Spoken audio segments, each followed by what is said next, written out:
Hello everyone, welcome to Varnika class. आज की class में हम डिस्कस करेंगे PYQs। ठीक है। सबसे पहले मैं आपको ये बता दूं कि हमारा जो थ्योरी कंप्लीट हो चुका है NDA के लिए।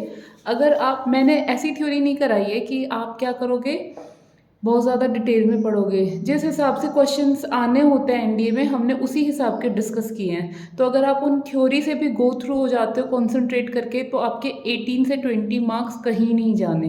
उसके बाद अगर आप प्रैक्टिस भी कर लेते हो, क्योंकि उन थ्योरी के बाद आप किसी भी मैराथन, किसी भी चैनल से किसी भी मैराथन में क्वेश्चंस अप्लाई करोगे, सोल्व करोगे, तो वो ईजीली हो जाएंगे। तो हम भी ऑप्टिक्स के क्वेश्चन कर रहे हैं। ये 2016 से 2021 तक के क्वेश्चन है। फर्स्ट क्वेश्चन कहता है बच्चा, an object is place at the centre of curvature. Object को कहाँ पे रखा गया है? ऑब्जेक्ट को कहाँ पे रखा गया है बच्चा? Centre of curvature of a concave mirror of focal length 16 centimeter. If the object is shifted by 8 centimeter towards the focus, so the nature would be। क्या कहते हैं? क्वेश्चन की सेंस समझो आप, मैं इसको एक्सप्लेन करती हूँ। हमारे पास कौन सा मिरर है? कॉनकेव मिरर है। कॉनकेव मिरर कैसा होता है बच्चा? ऐसा होता है। ये आपका क्या है? कॉनकेव मिरर है। कॉनकेव मिरर पे ये क्या है आपका? फोकस, और ये क्या है आपका? Centre of curvature. ऑब्जेक्ट को कहाँ पे प्लेस किया है? सेंटर ऑफ कर्वेचर पे। ऑब्जेक्ट को कहाँ प्लेस किया गया है? सेंटर ऑफ कर्वेचर पे। ठीक है। उसके बाद कहते हैं इसकी जो फोकल लेंथ है, फोकल लेंथ किस किस की डिस्टेंस होती है बच्चा? पोल और फोकस के बीच की दूरी को क्या कहते हैं? फोकल लेंथ कहते हैं। तो वो कितनी गिवन है आपको? 16 सेंटीमीटर गिवन है। ठीक है। तो हमारी सेंटर तक की डिस्टेंस कितनी हो गई? 32 हो गई। क्यों?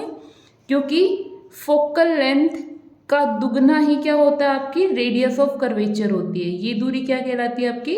Radius of curvature. ठीक है। और ये फोकल लेंथ की क्या होती है? 2 गुनी होती है। तो जब ऑब्जेक्ट को कितना शिफ्ट कर दिया? कितना शिफ्ट कर दिया बच्चा? 8 सेंटीमीटर शिफ्ट कर दिया फोकस की साइड। तो अगर ये 8 सेंटीमीटर इधर आ गई, 8 सेंटीमीटर इधर आ गई, तो इसने क्या पूछा है कि इमेज का नेचर क्या होगा। सबसे पहले तो आप क्या करोगे? रे डायग्राम बना के देखोगे। पहली रे क्या आएगी? प्रिंसिपल एक्सिस के पैरेलल आएगी। पैरेलल आने के बाद आफ्टर रिफ्लेक्शन वो कहाँ से पास करती है? फोकस से पास करती है। कहाँ से पास करती है? फोकस से पास करती है। सेकंड, कोई भी रे अगर फोकस से इंसिडेंट हो रही है, तो आफ्टर रिफ्लेक्शन वो किससे पास करती है? आफ्टर रिफ्लेक्शन वो प्रिंसिपल एक्सिस की क्या हो जाती है? पैरेलल हो जाती है। ये दोनों रूल फॉर्मेशन हमें पता है। पहला क्या है बच्चा? अगर प्रिंसिपल एक्सिस की पैरेलल आ रही है तो आफ्टर रिफ्लेक्शन फोकस से पास करेगी, और अगर फोकस पे इंसिडेंट हो रही है तो आफ्टर रिफ्लेक्शन प्रिंसिपल एक्सिस की क्या हो जाएगी? वो पैरेलल हो जाएगी। तो जहां पे रे कट करती है वहीं पे क्या बनती है? आपकी इमेज बनती है। तो इमेज कहाँ बनी बेटा जी? आपकी यहाँ पे बनी। इमेज कहाँ बनी? यहाँ पे बनी। अब ऑब्जेक्ट ऐसे रखा है और इमेज ऐसे रखी है। ठीक है। मतलब क्या है? ये रियल रे आ रही है, रियल रे ही मीट कर रही है। तो एक पॉइंट तो क्लियर हो गया। एक पॉइंट तो आपका क्लियर हो गया कि कैसी इमेज बनेगी? रियल बनेगी। रियल के साथ हमेशा क्या आता है? इन्वर्टेड आता है। ये आपको दिख भी रहा है। ये ऊपर इसका सर है, इसमें इसका सर नीचे है। ये इन्वर्टेड हो गया। और छोटी बन रही है या बड़ी बन रही है? इससे बड़ी बन रही है। तो क्या आ जाएगा? मैग्नीफाइड आ जाएगा। क्या आ जाएगा बच्चा? मैग्नीफाइड आ जाएगा। तो इसमें हमारा कौन सा ऑप्शन करेक्ट है? Real and magnified. क्लियर है? नेक्स्ट क्वेश्चन देखो। अगर आपने रूल जो मैंने कराए है रे डायग्राम, आप उसको ध्यान से कर लोगे ना, तो आपके 2 से 3 नंबर कहीं नहीं जाने। इवन आप कॉन्फिडेंट भी फील करोगे कि कैसा ही क्वेश्चन आ जाए हम कर लेंगे। नेक्स्ट क्वेश्चन देखो। कहता है a pencil is placed upright at a distance of 10 centimetre from a convex lens. Convex lens के सारे रे डायग्राम किसके इक्वल होते हैं? जो कॉनकेव मिरर के होते हैं। कॉनकेव मिरर में जहाँ जहाँ इमेज बनती है, कॉन्वेक्स लेंस में वहाँ वहाँ इमेज बनती है। बस रिफ्लेक्शन और रिफ्रैक्शन का फर्क होता है। ठीक है ना। तो पेंसिल को कहाँ पे रखा गया है?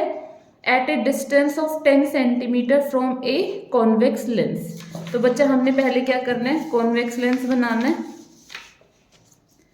सेकंड का एक्सप्लेनेशन है, ये हमने क्या किया, कॉन्वेक्स लेंस बनाया बेटा जी। उसके बाद क्या कहता है, पेंसिल को प्लेस किया है, ये जो लेंस में डिस्टेंस मेजर की जाती है वो ऑप्टिकल सेंटर से की जाती है।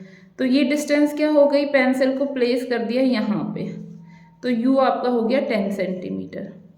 फोकल लेंथ कितनी हो गई बेटा, 15 सेंटीमीटर। फोकल लेंथ कितनी हो गई, 15 सेंटीमीटर। क्या बताना है आपको, नेचर बताना है। किसका नेचर बताना है, किसका नेचर बताना है बेटा जी, किसका नेचर बताना है, इमेज ऑफ पेंसिल का नेचर बताना है। तो पेंसिल की जो इमेज बनेगी वो किधर बनेगी बेटा, ये अगर 15 है मतलब, और ये क्या है तुम्हारा 10 है, इसका मतलब क्या है, ऑप्टिकल सेंटर और फोकस के बीच में क्या रखा गया है, आपका ऑब्जेक्ट रखा गया है। तो ये क्या होगा, पैरेलल आई, पैरेलल आने के बाद आफ्टर रिफ्रैक्शन कहाँ से पास होगी, ये फोकस से पास हो जाएगी। दूसरा किससे पास होगी, ये ऑप्टिकल सेंटर से पास हो जाएगी। किससे पास होगी बेटा, ऑप्टिकल सेंटर से। अब ये आगे तो नहीं बन रही, तो हम क्या मिलाएंगे, इनको पीछे मिलाएंगे। तो ये इमेज कहाँ पे बनी आपकी, यहाँ पे बनी। इमेज कहाँ बनी, यहाँ पे बनी। तो क्या बन रही है, ये वर्चुअल बन रही है ना, क्या बन रही है बेटा, वर्चुअल बन रही है। वर्चुअल के साथ इरेक्ट आता है। ऑब्जेक्ट आपका इतना था, ऑब्जेक्ट आपका इतना है, इमेज आपकी इतनी है, ये आई है, ये यू है। तो आपको दिख रहा है ये कैसी बन रही है, आपकी मैग्नीफाइड बन रही है। कैसी बन रही है बेटा जी, मैग्नीफाइड बन रही है। तो ये क्या आ जाएगा आपका answer, virtual, erect and magnified. आगे कहता है, a lady is standing in front of a plane mirror. पहले मैं प्लेन मिरर के कैरेक्टरिस्टिक बता दूं आपको। प्लेन मिरर में क्या होता है बेटा जी, प्लेन मिरर में जो भी इमेज बनती है वो सेम साइज की बनती है, सेम ही डिस्टेंस पे बनती है, सेम ही डिस्टेंस पे बनती है। और क्या होता है बेटा, लेटरली इन्वर्टेड बनती है। लेटरली इन्वर्टेड मतलब आपका राइट हैंड आपको मिरर में लेफ्ट हैंड दिखेगा, ठीक है। अगर आप राइट हैंड ऊपर करोगे तो मिरर में जो इमेज है वो कौन सा हैंड ऊपर करेगी, लेफ्ट हैंड ऊपर करेगी। तो ये होता है लेटरली इन्वर्टेड, ठीक है। ठीक है, अब क्वेश्चन देखो, कहता है a lady is standing in front of a plane mirror at a distance of 1 metre from it. Question दिख रहा है आपको, ये हमारा क्या है बेटा, थर्ड क्वेश्चन है। एक लेडी खड़ी हुई है, किसके सामने, प्लेन मिरर है ये, उसके सामने खड़ी हुई है। कितने डिस्टेंस पे बेटा, 1 मीटर के डिस्टेंस पे, ठीक है। अब ये कहते हैं कि सी वॉक्स 60 सेंटीमीटर टुवर्ड्स द मिरर। ये कितने सेंटीमीटर चलती है, 60 सेंटीमीटर चलती है मिरर की side. The distance of her image new form her self is. अब ये कहते हैं, अब ये लेडी कहाँ पे आ गई, यहाँ पे आ गई। तो जो इसकी इमेज है ना वो कहाँ बनेगी, अभी हमने क्या कहा, सेम डिस्टेंस पे इमेज बनाता है प्लेन मिरर। तो अभी ये मिरर से कितनी दूरी पे खड़ा है बेटा, 40 सेंटीमीटर। तो इधर भी क्या आ जाएगा, 40 सेंटीमीटर। क्लियर है। तो अब बच्चे क्या करेंगे, इसका आंसर ये दे देंगे, लेकिन क्वेश्चन में क्या पूछा है, the distance of her image new from her self. किससे पूछा है बेटा, उसके पास से इमेज का डिस्टेंस पूछा है, तो आप यहाँ से मेजर करोगे। सो टोटल डिस्टेंस क्या हो जाएगी बेटा, ये हो जाएगी 80 सेंटीमीटर। आंसर क्या हो जाएगा, 80 सेंटीमीटर, ठीक है।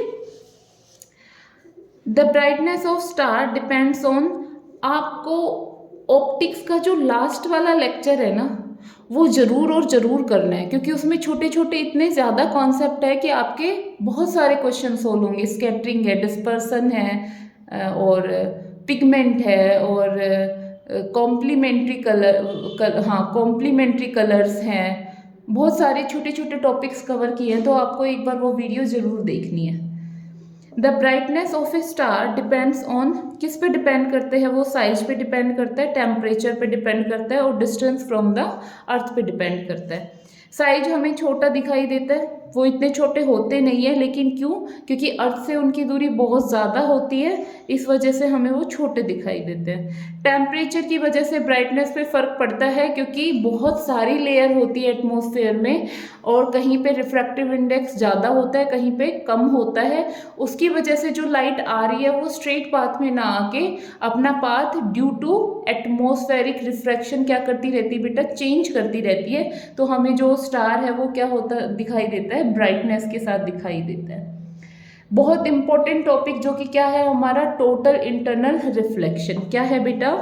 Total internal reflection. क्या है बेटा जी? Total internal reflection. इसके लिए में दो कंडीशन होती है, मैं पहले ये टॉपिक थोड़ा सा बता दूं। टोटल इंटरनल के लिए क्या होना चाहिए? फर्स्ट केस होना चाहिए, फर्स्ट कंडीशन होनी चाहिए बेटा कि आपकी जो रे है वो कहाँ से कहाँ जानी चाहिए? डेंसर मीडियम से रेयरर मीडियम में जानी चाहिए। डेंसर मीडियम से रेयरर मीडियम में जानी चाहिए, ये तो पहली कंडीशन है।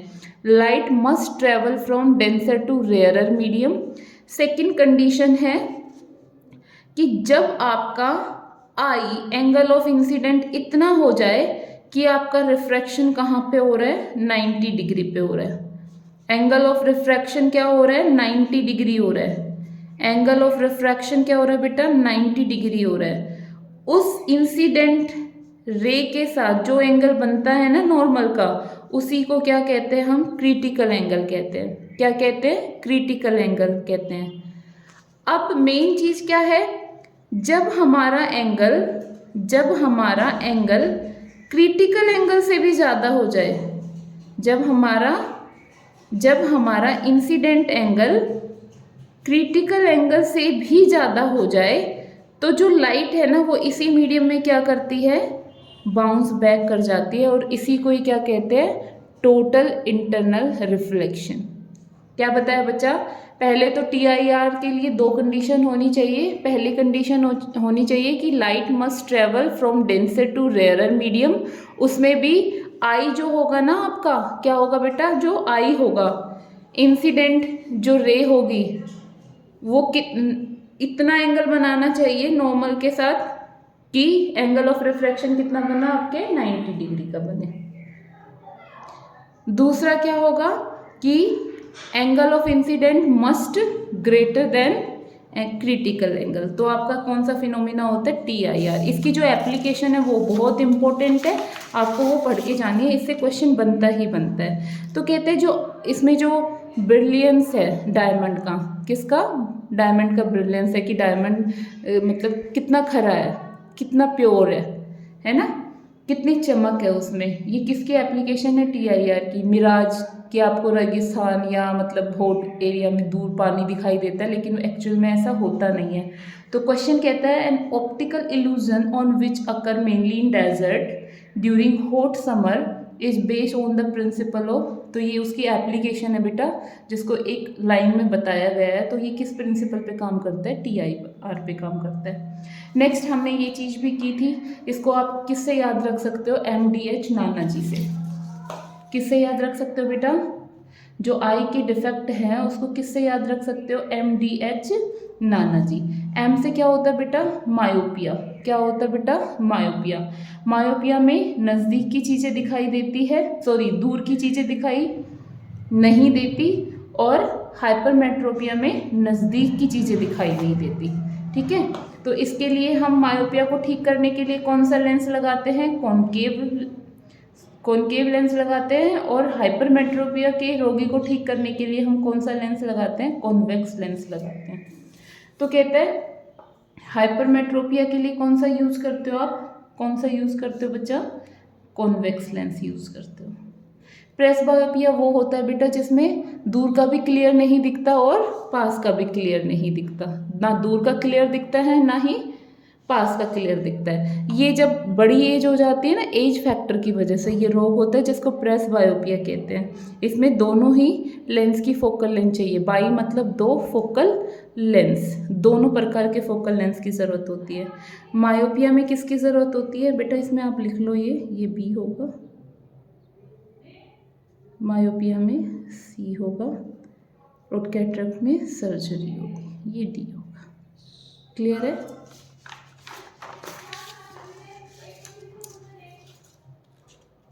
नेक्स्ट जो आपका मैग्नीफिकेशन का टॉपिक है, माइक्रोस्कोप होता है। माइक्रोस्कोप क्या होता है, जिसमें हम कॉन्वेक्स लेंस का यूज़ करते हैं और जिसकी फोकल लेंथ छोटी होती है। उसमें हम ऑप्टिकल सेंटर और फोकस के बीच में किसको रखते हैं, ऑब्जेक्ट को रखते हैं। और जो हमारी इमेज होती है वो कैसी बनती है बच्चा, वर्चुअल बनती है, इरेक्ट बनती है और मैग्नीफाइड बनती है, जो कि अभी अभी हमने ये डिस्कस किया था।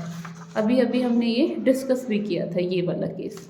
इसी में माइक्रोस्कोप में भी यही होता है। माइक्रोस्कोप से वैसे क्वेश्चन नहीं आएगा, लेकिन कंपाउंड माइक्रोस्कोप से क्वेश्चन आता है और टेलीस्कोप से क्वेश्चन आता है। ठीक है, तो इसका जो मैग्नीफिकेशन होता है, ऑप्टिकल माइक्रोस्कोप का जो मैग्नीफिकेशन होता है वो डिक्रीज कब होता है, जब हम आई पीस वाले उसमें क्या कर दे, इंक्रीज कर दे। क्योंकि जो माइक्रोस्कोप का फॉर्मूला होता है वो क्या होता है बेटा तुम्हारा, FO/FE। तो जब ये इंक्रीज होगी तो ये क्या हो जाएगी, आपकी डिक्रीज हो जाएगी। मैग्नीफिकेशन डिक्रीज हो जाएगा जब आपका E मतलब आई लेंस की जो फोकल लेंथ है ना वो क्या हो जाएगी, इंक्रीज हो जाएगी। क्लियर? नेक्स्ट कहते हैं the radii of curvature. Radii इसलिए बोला गया है क्योंकि दो रेडियस दी हुई है of the faces of double convex lens. Double convex lens क्या होता है बेटा, इसको हम क्या बोलते हैं, डबल कॉन्वेक्स लेंस। क्योंकि ये जो लेंस है ना, ये वाला हिस्सा है, इसकी फोकल लेंथ इधर, इसकी रेडियस ऑफ कर्वेचर इधर, और जो ये वाला हिस्सा है इसकी फोकल लेंथ और इसकी रेडियस ऑफ कर्वेचर इधर। तो इस वजह से इसको क्या बोला जाता है, डबल कॉन्वेक्स लेंस बोला जाता है। रेडियस कितनी कितनी दी हुई है बेटा, एक दी हुई है 10 सेंटीमीटर, एक दी हुई है 20 सेंटीमीटर। तो जो ये वाली होती है ना, इसको बोला जाता है, क्योंकि बच्चा ये तुम्हारा जो लेंस है, लेंस से राइट साइड में जो भी डिस्टेंस होती है वो क्या मानी जाती है, पॉजिटिव मानी जाती है। इस वजह से इसको +R1। लेकिन इस वाले लेंस की जो रेडियस होगी वो क्या होगी, इधर होगी। तो इस वजह से, क्योंकि ये ऑप्टिकल सेंटर की क्या है, लेफ्ट में है, तो इसको क्या माना जाएगा, माइनस माना जाएगा। इसी वजह से ये चीज़ है आपकी। तो रेडियाई क्या दी हुई है बेटा, R1 दी हुई है 10 और R2 कितनी दी हुई है 20। आगे कहते हैं the refractive index of the glass is 1.5। Refractive index को म्यू से डिनोट करते हो, कितना दिया हुआ है, 1.5 दिया हुआ है। आपको क्या निकालना है, पावर निकालना है, और वो भी किस में, डायोप्टर में। क्योंकि पावर की यूनिट क्या होती है बेटा, डायोप्टर होती है। क्या होती है, डायोप्टर होती है। अब आपको ये चीज़ याद रखनी है, अगर सिंपल आपसे मिरर की फोकल लेंथ वो पावर पूछ लेता है तो आप सीधा कर दोगे 1/f। लेकिन अगर लेंस की पावर पूछी है ना, तो लेंस में, वो भी डबल कॉन्वेक्स लेंस में, तो हमें ये तो पता है कि पावर क्या होती है, 1/f होती है। लेकिन लेंस के केस में एक फॉर्मूला होता है, जब कॉम्बिनेशन ऑफ लेंस करके और डबल कॉन्वेक्स लेंस, उसका जो फॉर्मूला होता है वो ये होता है, μ - 1 1/R1 - 1/R2। तो यहाँ पे बेटा म्यू की वैल्यू कितनी है आपकी, 1.5 है। 1.5 है ना, 1.5 में से 1 माइनस करोगे तो कितना आ जाएगा, 0.5 आ जाएगा। कितना आ जाएगा बेटा जी, 0.5 आ जाएगा। R1 की वैल्यू 10 है, तो हमने 1/10 माइनस 1/20 कर लिया। ये हमने एज इट इज रखा। इसको सोल्व करेंगे तो क्या आ जाएगा बेटा, क्या आ जाएगा आपका, बताओ। इसको सोल्व करोगे तो क्या आएगा, 20 LCM आ जाएगा। 1/10 माइनस 1/20 LCM करोगे तो क्या आ जाएगा, 20। यहाँ पे कितना आ गया, 2 माइनस यहाँ पे कितना आ जाएगा, 1, मतलब 1/20। तो यहाँ पे 1 लिखेंगे, यहाँ पे 20। जब ये डेसिमल है, 1 0 हटाओगे तो बच्चा क्या आ जाएगा आपका, 0। 5 1 जा 5, ये कितना आ जाएगा, 40। तो ये तो बेटा आई है आपकी 1/f की वैल्यू 1/40 आई है। मतलब f कितना है, जब हम इसका रेसिप्रोकल करेंगे, f है बेटा आपका 40। एफ क्या है बेटा आपका 40 सेंटीमीटर है। लेकिन ये किस में बनाना है आपको, मीटर में बनाना है। तो आप क्या करोगे, ऊपर 100 से 100/f, ये फॉर्मूला होता है। ये क्या होता है बेटा, इसका फॉर्मूला होता है। तो क्योंकि ये सेंटीमीटर में, इस वजह से हमने ऊपर क्या किया, 100 किया। तो 100 क्या हो जाएगा 40। जब इसको इससे कट करोगे तो क्या आएगा 2.5। ये किसकी यूनिट है, पावर की यूनिट है, जो कि क्या है बेटा, डायोप्टर है। बस आपको इतना याद रखना है कि जब डबल कॉन्वेक्स लेंस बोले ना, वैसे तो पावर हमें पता है 1/f होती है। पावर क्या होती है बेटा, 1/f होती है। लेकिन जब डबल कॉन्वेक्स लेंस बोले तो उसका ये फॉर्मूला आपको याद रखना है, सीधा सीधा फॉर्मूला लगाना है। क्लियर है। अब आगे आ जाओ। If the absolute refractive indexes मतलब दो रिफ्रैक्टिव इंडेक्स दिए हुए हैं। अब जब रिफ्रैक्टिव इंडेक्स के आगे एब्सोल्यूट लग जाता है, उसका मतलब ये होता है ए से एयर, जो पहला मीडियम है वो फिक्स कर देते हैं, वो क्या होता है, एयर। पहला मीडियम जिसमें एयर फिक्स कर दिया, तो उस रिफ्रैक्टिव इंडेक्स को रिफ्रैक्टिव इंडेक्स ना बोल के क्या बोलेंगे हम, एब्सोल्यूट रिफ्रैक्टिव इंडेक्स बोलेंगे। If the absolute refractive indices of glass and water is 3/2 and 4/3 respectively, so what will be the ratio of velocity of light in glass and water? ठीक है, refractive index का जो formula होता है velocity की term में, मैंने क्या बोला, रिफ्रैक्टिव इंडेक्स का जो फॉर्मूला होता है किसकी टर्म में, किसकी टर्म में बेटा, वेलोसिटी की टर्म में।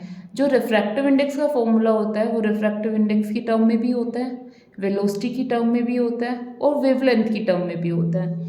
लेकिन अभी हमारे क्वेश्चन के हिसाब से हमें कौन सा फॉर्मूला देखना है, वेलोसिटी वाला, क्योंकि इसमें फर्स्ट मीडियम कौन सा है आपका, एयर फिक्स है ना बेटा। तो एयर में जो वेलोसिटी होती है ना तुम्हारी, किसकी, लाइट की, उसको किससे डिनोट करते हैं, सी से डिनोट करते हैं। That is equal to 3 × 10⁸ metre per second. और मीडियम में कोई भी होती है, कौन सा मीडियम लेके चल रहे हैं, फर्स्ट ग्लास है तो हमने यहाँ पे ग्लास रख दिया। लेकिन हमें निकालनी है velocity of light in glass, velocity of light in glass, velocity of light in glass, ये निकालना है ना बच्चा। तो इसको कहाँ लेके जाएंगे, इसको तो लेके जाएंगे यहाँ पे रिफ्रैक्टिव इंडेक्स के पास, और रिफ्रैक्टिव इंडेक्स को कहाँ लेके आएंगे बेटा जी, यहाँ पे लेके आएंगे। तो फॉर्मूला क्या बन जाएगा, ये बन जाएगा आपका, ठीक है। Vg को यहाँ पे ले आए, रिफ्रैक्टिव इंडेक्स को नीचे ले आए, क्योंकि रिफ्रैक्टिव इंडेक्स किसका, ग्लास का कितना होता है बेटा, 3/2 होता है। कितना होता है, 3/2 होता है। तो 3 से तो 3 कैंसिल हो जाएगा, लेकिन ये 2 जब ऊपर जाएगा तो क्या हो जाएगा, 2 × 10⁸ मीटर पर सेकेंड, ठीक है। नेक्स्ट ये इसी का ही सेकेंड पार्ट क्या है कि वाटर में भी पूछी है, सेम फॉर्मूला इसमें भी लगा दोगे। पहले क्या लिखोगे आप, पहले क्या लिखोगे कि रिफ्रैक्टिव इंडेक्स इन ग्लास क्या होता है, रिफ्रैक्टिव इंडेक्स वाटर क्या होता है, पहला मीडियम तो फिक्स है क्योंकि एब्सोल्यूट रिफ्रैक्टिव इंडेक्सेस दिए हुए ना, और एयर पहला मीडियम कौन सा है, एयर है। और एयर में जो वेलोसिटी होती है ना, स्पीड ऑफ लाइट कितनी होती है, 3 × 10⁸, और नीचे क्या आ जाएगा, वाटर आ जाएगा। क्योंकि हमें ये निकालना है, velocity of light in water निकालना है, तो इसको फिर से ऊपर लाएंगे और रिफ्रैक्टिव इंडेक्स कहाँ चला जाएगा, नीचे चला जाएगा। तो ये कितना बन गया बेटा आपका 3 × 10⁸, और ये क्या है आपका 4/3 है। तो ये क्या हो जाएगा आपका, ये ऊपर जाएगा, 3 × 3 क्या हो जाएगा 9, और नीचे क्या हो जाएगा 4, ठीक है, × 10⁸ मीटर पर सेकेंड। क्लियर है। तो अब हमें क्या निकालना था, इनका रेशियो निकालना था ना। पहले ग्लास ऊपर रखो, ग्लास ऊपर रखो, 2 × 10⁸, और 9 × 10⁸, लेकिन जो ये 4 है ये कहाँ चला जाएगा, ऊपर चला जाएगा। इससे ये कैंसिल, रेशियो क्या आ जाएगा बेटा, 4 × 2 = 8:9। अब ये कहते हैं कौन सा मिरर यूज़ किया जाता है। मैंने मिरर की एप्लीकेशंस बेटा कराई हुई है, मैंने मिरर की एप्लीकेशंस कराई हुई हैं, तो आपको वो सारी एप्लीकेशंस पढ़नी है। कॉन्वेक्स मिरर की भी पढ़नी है और कॉन्केव मिरर की भी पढ़नी है, ठीक है। उससे क्या होगा, फिर आप रिप्लाई कर पाओगे कि भाई कौन सा मिरर किस सिचुएशन पे हम यूज़ करते हैं, ठीक है बच्चा, क्लियर है। तो ये कहता है जो साइड में मिरर, व्हीकल्स के साइड में जो मिरर लगा होता है उसमें कौन सा हम मिरर यूज़ करते हैं। तो कौन सा मिरर यूज़ करते हैं बेटा, कॉन्वेक्स मिरर यूज़ करते हैं। क्यों करते हैं, क्योंकि कॉन्वेक्स मिरर में ये एबिलिटी होती है कि वो ज़्यादा एरिया क्या कर सके, कवर कर सकता है। वो बहुत सारी गाड़ियों को छोटे से मिरर में दिखा देता है, वो भी सीधी इमेज के साथ। ठीक है, आगे कहता है a simple periscope work on the principle TIR। जो पेरिस्कोप होता है ना, पेरिस्कोप क्या होता है बेटा, पेरिस्कोप इस तरह का होता है। इसमें क्या होता है, दो प्लेन मिरर लगे होते हैं, दो प्लेन मिरर लगे होते हैं। यहाँ पे अगर कोई जासूस है और यहाँ पे कोई सैनिक है ना, तो सैनिक क्या करेगा, पेरिस्कोप का यूज करेगा, क्योंकि वो क्या कर सकता है, खुद को बिना नुकसान पहुंचाए ये देख सकता है, खुद को बिना नुकसान पहुंचाए क्या देख सकता है, ये देख सकता है कि जासूस की एक्टिविटी क्या है, क्योंकि वो कुछ भी एक्टिविटी कर रहा है वो किस में दिखेगा, प्लेन मिरर पे यहाँ पे दिखेगा, उसका रिफ्लेक्शन यहाँ होगा, उसका रिफ्लेक्शन यहाँ होगा। इस रिफ्लेक्शन की हेल्प से सैनिक को पता चल जाएगा कि जासूस क्या एक्टिविटी कर रहा है। तो ये किस किस अंदर ही अंदर क्या हो रहा है, रिफ्लेक्शन हो रहा है ना, तो ये किसका एप्लीकेशन है, TIR का, टोटल इंटरनल रिफ्लेक्शन को का ही क्या है, ये प्रिंसिपल पे काम करता है, TIR प्रिंसिपल पे। सिंपल जो पेरिस्कोप होता है, ये क्या है बेटा, आपका पेरिस्कोप है। ठीक है, आगे कहते हैं concave mirror is use in headlight of vehicles because it, ये क्या करता है बेटा, कॉनकेव मिरर का यूज किया जाता है व्हीकल्स की हेडलाइट में। ठीक है, क्योंकि सारी मिरर है ना, कॉनकेव मिरर को क्या कहते हैं हम, कन्वर्जिंग मिरर कहते हैं। क्या करते हैं, कन्वर्जिंग मिरर कहते हैं। ठीक है, और कॉन्वेक्स लेंस को कन्वर्जिंग लेंस कहते हैं। तो ये किस लिए यूज किया जाता है, क्योंकि सारी रेज को क्या कर सके, वो एक ही पॉइंट पे फोकस कर सके। ठीक है, इसलिए यूज किया जाता है। नेक्स्ट क्वेश्चन देखो,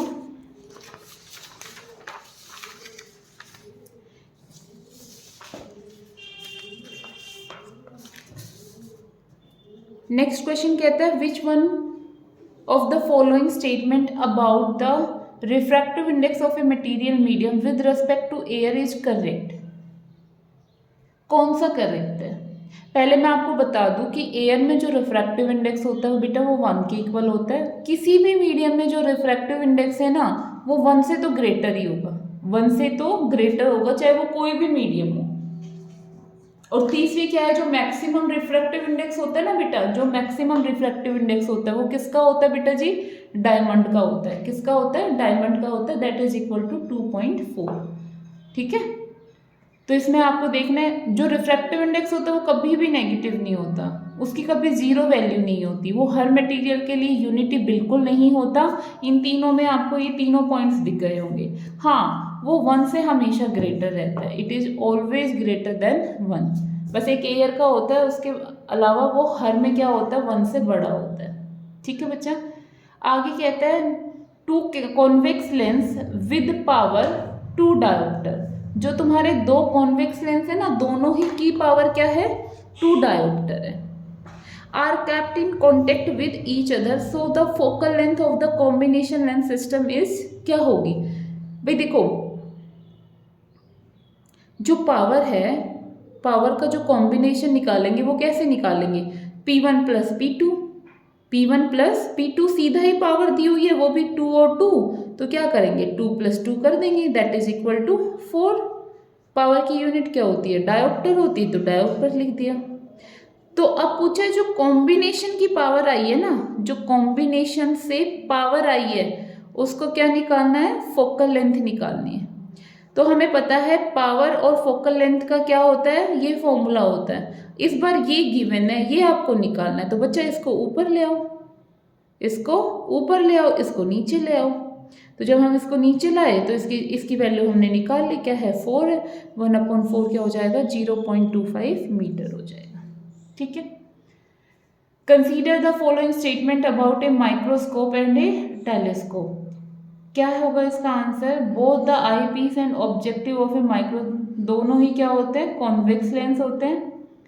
the focal length of the objective, the focal length of the objective of a telescope is larger than the focal length of its objective, and the magnification of a telescope increases with increases focal length of its objective. ये तीनों ही option क्या है आपके ठीक है, लेकिन ये रटने वाली बात हो जाएगी। उससे पहले आप क्या करोगे, वीडियो में जाके जो माइक्रोस्कोप और टेलीस्कोप वाला टॉपिक है ना वो देखोगे, क्योंकि जो टेलीस्कोप होते हैं वो भी बेटा कितने टाइप के होते हैं, 2 टाइप के होते हैं। एक Galilean telescope that is invented by 1609 है ना, और सेकंड जो टेलीस्कोप है वो है एस्ट्रोनॉमिकल टेलीस्कोप। तो दोनों में एक जो पहले वाला है उसमें तो क्या होता है आपका एक कॉन्वेक्स लेंस होता है, एक कॉनकेव लेंस होता है, लेकिन एस्ट्रोनॉमिकल में क्या होता है, दोनों ही क्या होता है आपके कॉन्वेक्स लेंस होते हैं। तो एक बार आपको इसकी थ्योरी जरूर पढ़नी है, मैंने वीडियो में कराई हुई है। उससे क्या होगा, अगर ये क्वेश्चन ना देके कुछ घुमा के भी दे देगा तो आप सबके रिप्लाई कर पाओगे। यहाँ से क्वेश्चन बनता है, यहाँ से क्वेश्चन बनता है, प्लीज कीप इन माइंड। फिर से दे दिया, if the focal length of A convex lens, क्या है बेटा, if the focal length of A convex lens is 50 centimetre, तो क्या बताना है आपको, पावर बतानी है। अभी अभी हमने पढ़ा, क्योंकि अगर सेंटीमीटर में गिवन है ना फोकल लेंथ, तो ऊपर क्या यूज करना है, अगर सेंटीमीटर में गिवन है ना तो ऊपर 100 लगाना है, तभी यूनिट क्या होती है, डायोप्टर होती है, मीटर में होता है, क्योंकि ये इसकी ऐसा यूनिट होती है। ठीक है, दूसरी चीज, अगर कॉन्वेक्स लेंस है ना तो हमेशा जो वो आएगी, पावर आएगी या फोकल लेंथ आएगी, कॉन्वेक्स लेंस की फोकल लेंथ क्या होती है बेटा, पॉजिटिव होती है, और कॉनकेव लेंस की जो फोकल लेंथ होती है वो नेगेटिव होती है। फिर से सुनो, ये बहुत चीज़ों में हेल्प करेगी। कॉन्वेक्स लेंस की फोकल लेंथ, कॉन्वेक्स लेंस की फोकल लेंथ जो होती है वो क्या होती है बेटा, पॉजिटिव होती है, और कॉनकेव की फोकल लेंथ क्या होती है, नेगेटिव होती है। तो यहाँ पे क्या हो जाएगा, 100 अपॉन फोकल लेंथ कितनी है बेटा, 50 है। तो यहाँ पे अगर यहाँ पे मीटर गिवन है ना, यहाँ पे बेटा मीटर गिवन है, तो आप सीधा 1/50 भी कर दोगे। ठीक है, ये क्या आ जाएगा, 2 डायोप्टर आ जाएगा। नेक्स्ट क्वेश्चन में कहता है, the refractive indices of 2 media are denoted by n1 and n2 and the velocity of light in these 2 media are respectively v1 and v2. If n2 upon n1 is 1.5, so which one of the following statement is correct? देखो बच्चा, क्या given है हमें, n2 upon n1 given है इतना। अब जो ये चीज है ना, ये चीज ये क्या बताती है, 2 का किसके रेस्पेक्ट में, 1 के रेस्पेक्ट में। मैंने अभी थोड़ी देर पहले बताया था, जो रिफ्रैक्टिव इंडेक्स होता है ना, रिफ्रैक्टिव इंडेक्स को किसी बुक में एन से भी डिनोट करते हैं, किसी बुक में म्यू से भी डिनोट करते हैं। एनसीईआरटी उसको एन से डिनोट करती है, तो प्लीज डोंट गेट कंफ्यूज्ड कि कभी एन लिख रहे हो कभी म्यू लिख रहे हो, ये दोनों डिनोट करते हैं रिफ्रैक्टिव इंडेक्स को। और मैंने ये भी बताया था कि रिफ्रैक्टिव इंडेक्स का जो फॉर्मूला होता है वेलोसिटी की टर्म में क्या होता है, पहले मीडियम में जो वेलोसिटी आ रही है और दूसरे मीडियम में जो वेलोसिटी आ रही है। तो पहले मीडियम की वेलोसिटी क्या हो जाएगी तुम्हारी v1, और दूसरे मीडियम की वेलोसिटी क्या हो जाएगी बेटा, v2 हो जाएगी। इसकी वैल्यू क्या गिवन है तुम्हें, 1.5 गिवन है, तो इसमें पुट कर दो। जब आप ऐसे क्रॉस मल्टीप्लाई करोगे तो v1 किसके इक्वल आ जाएगा, 1.5 मल्टीप्लाई v2। तो v1 क्या आ जाएगा बेटा, यहाँ पे क्या आ जाएगा तुम्हारा, v1 upon v2 is equal to 1.5। तो v1 क्या आ जाएगा, 1.5 v2। v1 is 1.5 times of v2। तो ए ऑप्शन क्या हो जाएगा बेटा आपका, करेक्ट हो जाएगा। ए ऑप्शन क्या हो जाएगा, करेक्ट हो जाएगा।